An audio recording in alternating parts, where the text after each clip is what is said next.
Anyways, disturbing cases of real killer Santa Claus. Yep, Santa Claus is not just coming down your chimney, he's putting knives in your back. Yeah. I didn't know this was happening either. Get your shotguns ready when Santa comes down. Mm-hmm. Yeah. Horror movies focused on killer Santas. But maybe not so surprisingly, there have been some real-life killer Santas out there. And in this video, I'm going to tell you about the disturbing stories of a couple of them. Just a heads up, this video may not be holly jolly, and there are some darker themes. Rudolph's nose wasn't red, it was turned off. Joseph and Alice Ortega loved Christmas. It was their favorite time of year to spend with their family. Their two oldest sons, James and Charles, and their daughters Letitia, Alicia, and Sylvia.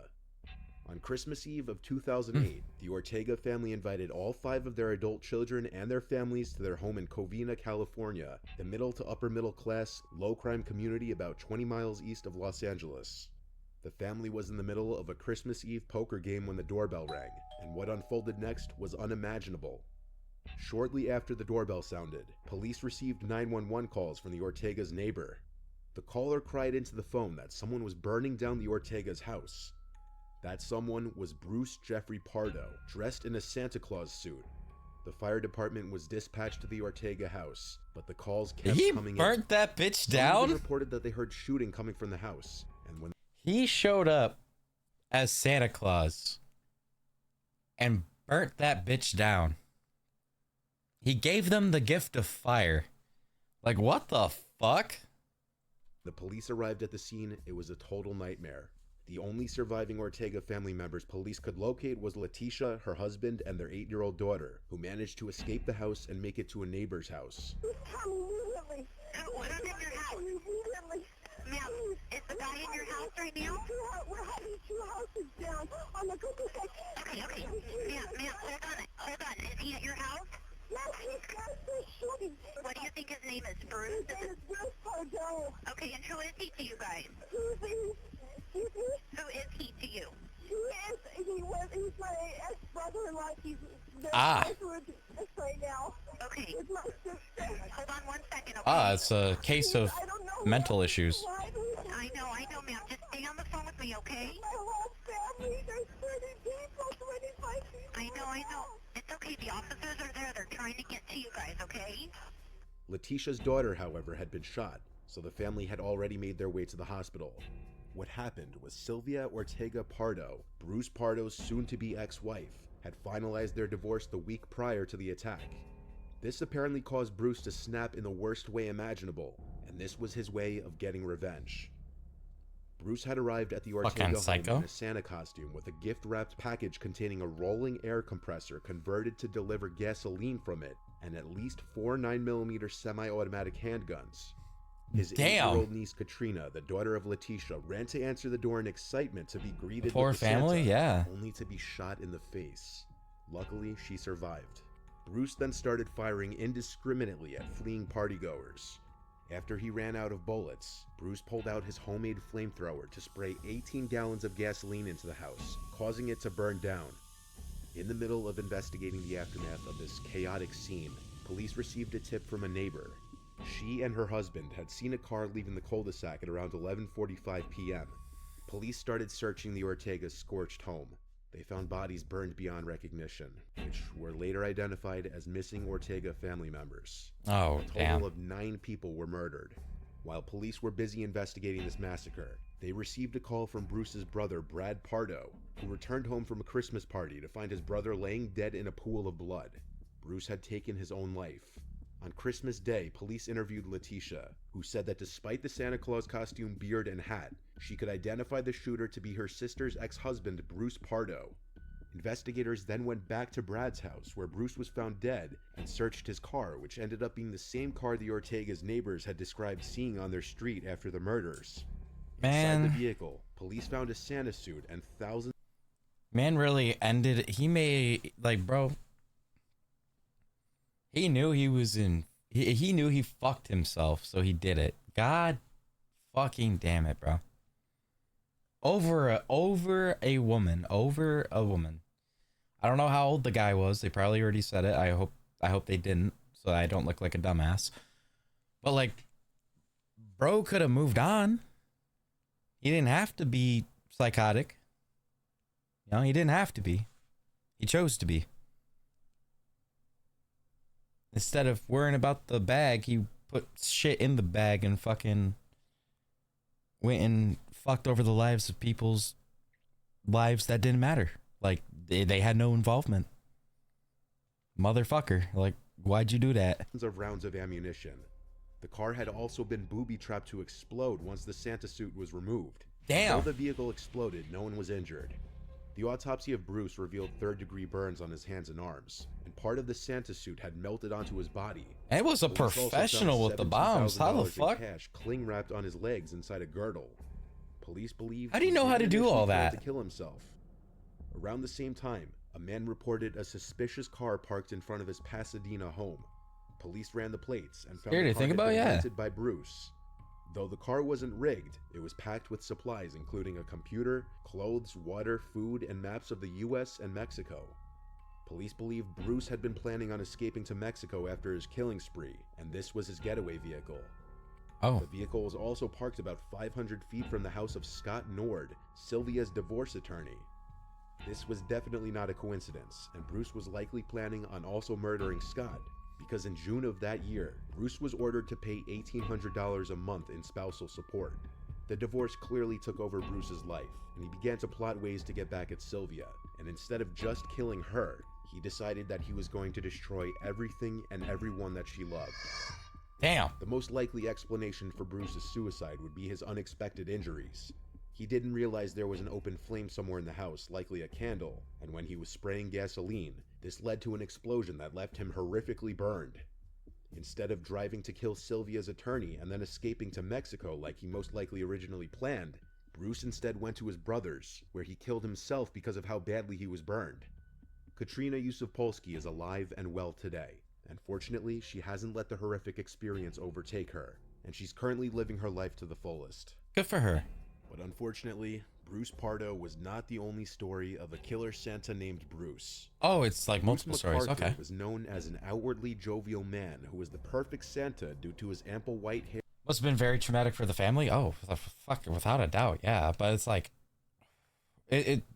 end story is at least like, you know, somewhat good. You know, she doesn't have to worry. She doesn't have to be terrified about the man ever getting out because, you know, unfortunately he didn't face the punishment. He fucking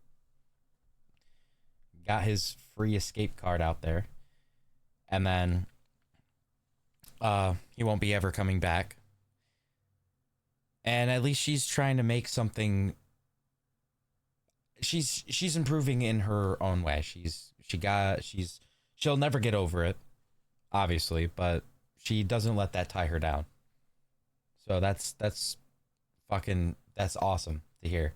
Honestly, that does cause heavy trauma though. Like that bitch probably she probably never getting married. She probably never gonna find somebody because just the fear. And you can't blame her. Hair and beard, and so that's what he did as his second job. He was a Santa at Toronto's Agincourt Mall until as recently as But what I want to know is how the fuck did you know how to rig a bomb? Like, if we looked more in depth to that guy's story, are we gonna find out that he was just, oh yeah, I was just a car salesman that just so happened to know how to rig a bomb? Like, bitch, no, you knew how to. How did you? The internet? Yeah, but you get on the FBI's, like, you get on the watch list just for looking that shit up. So it's like, what? How did this guy, like, not only did he know how to, but then he got away with it. Like, what taught him that? I want to know. 2016. Bruce was at the time 68 years old, and when he wasn't working as a mall Santa, he was working as a successful landscaper, trusted by his many clients to turn their yards into lush gardens. The sick thing is, Bruce's jolly personality he conveyed was just a front. The parents happily watching their kids on his knee, and his clients admiring their new lawns had no idea what Bruce actually was, a necrophile and a serial killer. Oh, Little did one of his clients know, my God. he was turning their lush new garden into a graveyard. Between September 2010 and June 2017, Bruce murdered at least 8 men. His targets were usually vulnerable, having been poor, lonely, or new immigrants. All of Bruce's victims had arrived to what they thought was a safe country to explore their sexuality. Oh. Bruce's seemingly welcoming and friendly nature led his victims to thinking he was a friend and to trusting him. Then he would kill them.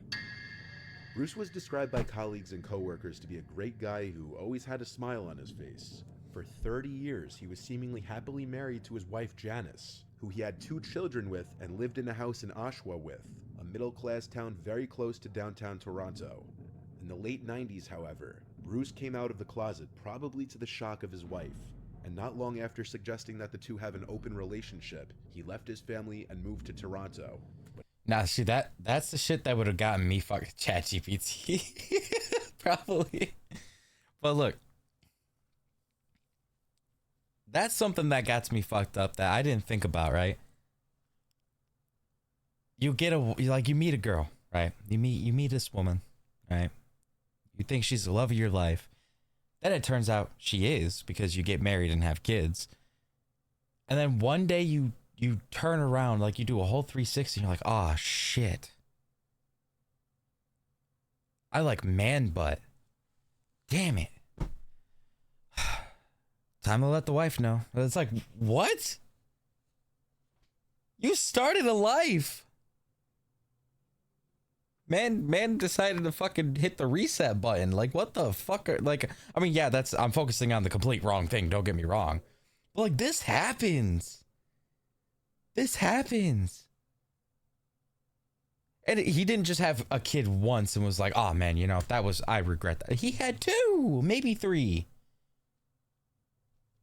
Like, what the fuck? He remained on speaking terms with his family. Bruce became a regular in gay neighborhoods and wanted to be part of the Gay is okay, but it's like, I feel like you just kind of like didn't want him to led the woman on. As he quickly earned himself a reputation of being trouble. Now she's a single mother. When in his late 50s, that's not the worst thing he did, though. It's not bad that he did that, but it's not the worst thing. He's a murderer. Pipe in the man's home 2 years prior.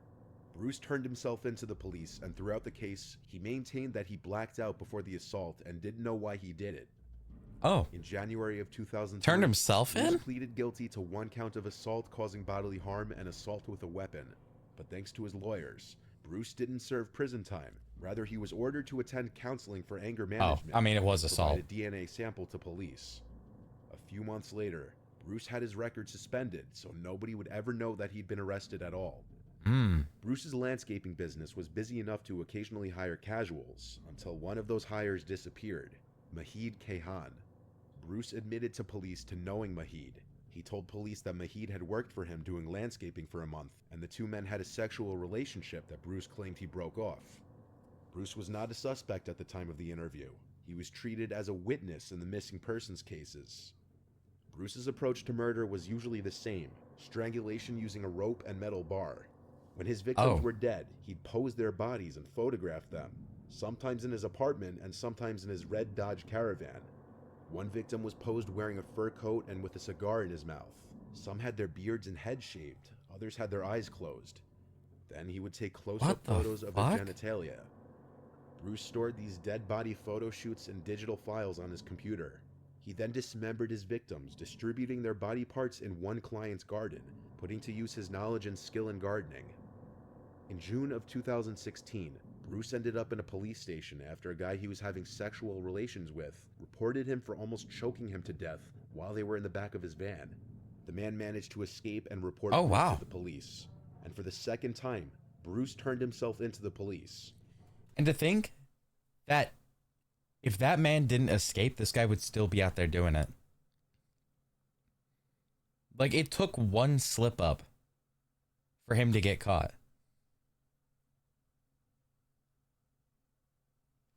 Y'all gotta be careful out there, man.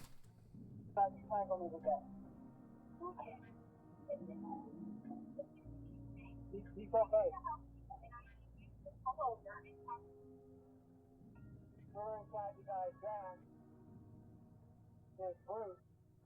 For a while, we tried to make out once in a while. All of a sudden, he grabbed me by the throat, threw me on behind my back. Grabbed me by the throat and tried to strangle me. The man who reported Bruce claimed they were hooking up in the back of his van when Bruce started choking him violently. The man claims he barely managed to escape. But when Bruce was being questioned by police, he played it off that he was asked by the man to choke him, that he liked it rough. And right now, you're under arrest. You were placed under arrest this evening for the offense of assault, okay? You've been brought here 232 Division for the purposes of being investigated for that offense, okay? So, kind of big, ain't he? Made against you, and this officer in just a moment is going to let you know exactly what that allegation is, okay? The creepy old man, yeah. Allegations are that around 6:30 This guy's a Santa, by the way. You met up with a gentleman by the name of at the intersection of Bathurst and Finch. During the course of your involvement with him, there was an allegation made of an assault, which in choking was the allegation made, and that's basically why you're under arrest today, for that assault. Okay. So, sir, if you would like to provide us with your account of what occurred earlier this evening. Well, we talked about going for dinner, and he said he needed to take a shower, so I said I'd meet him at the Tim Hortons at Finch and Bathurst. And so he arrived, and we were going to have sex, and he suggested doing it in the back of his truck since it hadn't been used yet. It was a brand new truck. I said, well, there's more room in the back of my van. So we went to my van. So then I thought, okay, he likes it rough. So I put my hand to his throat, and just for a few seconds, because I'd be before that damned. I'd be damned if I told a woman I like it a little kind of rough, you know, and then she fucking grabs my throat and almost fucking RKO's me. Like that's the first time. That would be the first time I fucking roundhouse a woman. Let me stop. But that, like, bro, your first instinct should never be, yeah, you like it rough. You like almost dying to actually dying. You okay with this then? Very strong. He just completely turned around and grabbed me by the throat. He said, and said, no, I know. Of course, he lying out his ass. You know, he was trying to kill him, but and that's besides the point. He throat to the point that I couldn't breathe. So I put my hands like up in the air, like surrender, because I couldn't talk. And that's when he finally let go. And then he jumped out of the car. He said, I don't want to see you again. Has anything like this ever happened before, where things got out of hand? Oh, numerous times. No, not that quickly, or not just like that. Okay. Things have never gotten violent. No. Okay. I thought he liked it rough. The police believed Bruce's story and the case was dropped. On June 26, 2017, Andrew Kinsman disappeared, and this was the start of Bruce's downfall. Andrew was different. See, how did he get this guy, though? This guy got muscle on him. Like, this is the kind, like, he ain't flexing at all. You see the fucking muscle popping out? So how did this happen?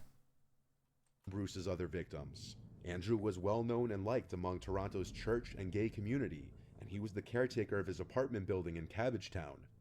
His disappearance following Toronto's Gay Pride Parade was quickly noticed, and within days, posters of his face were seen all over town. Andrew had become the latest addition to the disturbing disappearances of gay men that had been plaguing the community for years. Andrew's friends and colleagues knew he was interested in true crime and serial killers. A colleague noted that he had an occasional hookup with a man very into the psychology of serial killers and how they functioned. When police searched Andrew's apartment, they found computer files on the serial killer and necrophile Dennis Nilsen, otherwise known as the Kindly Killer. Dennis Nilsen's methods of murder were eerily similar to those of Bruce. They also found a documentary on U.S. serial killer John Wayne Gacy and 10 pictures of Bruce taken on September 11th, 2010. I swear to God, it is always the motherfuckers that are obsessed with serial killers. Always. If you know someone that's obsessed with an actual serial killer to the point where they got like files and pictures and shit of the fucking, of like the killer or shit they've done, like saved somewhere, oh, they gotta go immediately off rips. They gotta go. The name Bruce was also scribbled on Andrew's calendar, eerily coincidentally for the day he disappeared. It's possible Andrew suspected Bruce was a killer and was doing his own investigation. Police discovered CCTV footage showing Andrew getting into Bruce's red 2004 Dodge Caravan. They finally had a suspect. In September of 2017, while Bruce was under surveillance, police took a coffee cup he discarded in the trash to obtain a sample of his DNA. 2 months later, Bruce dumped his caravan at a scrapyard, which was seized by the police and forensically examined. They found blood and semen connecting multiple victims to Bruce, including Andrew Kinsman and another victim, Salim Essen. This evidence allowed police to obtain a warrant to enter Bruce's home covertly without him being there. Forensic experts discovered photographs of Andrew and Salim on his computer, taken after both men were dead. The timing of this discovery was impeccable, because Bruce was likely about to commit another murder.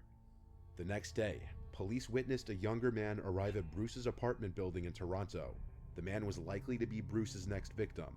They raided Bruce's apartment, finding the man who entered his apartment naked and handcuffed to the bed with a black bag over his head. Oh shit. None of this was done with his consent, and he was screaming for help. Bruce was arrested and charged with the murders of Andrew and Salim. A deeper search of his apartment revealed files on each of his 8 victims, and souvenirs from each of his crimes. They included ropes and a metal bar used in the strangulations, jewelry from multiple victims, and a notebook from Salim. They also found a file he'd already prepared for the man they'd saved, confirming that he was close to having the same fate as the other 8 known victims. This man did research on the people he was hunting. Is that what I just heard? What the fuck? Police checked 75 properties that Bruce had worked on, and at one client's property in Leaside, they found body parts from the 8 victims in large planter boxes and an adjacent ravine. Karen Fraser, the homeowner, was shocked and stated that Bruce was the best friend, neighbor, relative anyone could want. A similar description many others used for him in the past. But one major question still stands. Were there only 8 victims? Bruce entered a guilty plea early in court proceedings, but showed no sign of remorse. He was given a life sentence on each murder charge. Between 1975 and 1978, 14 men from Toronto's gay community were murdered. The method of killings varied, including beating, strangulation, and stabbing. Police solved around half of the cases, but the rest remain cold cases. It seemed likely that Bruce was somehow linked to these other murders. For a seemingly jolly mall Santa to be capable of such atrocities makes you realize you never really know what kind of person somebody actually can be behind closed doors. No, yeah. Yeah.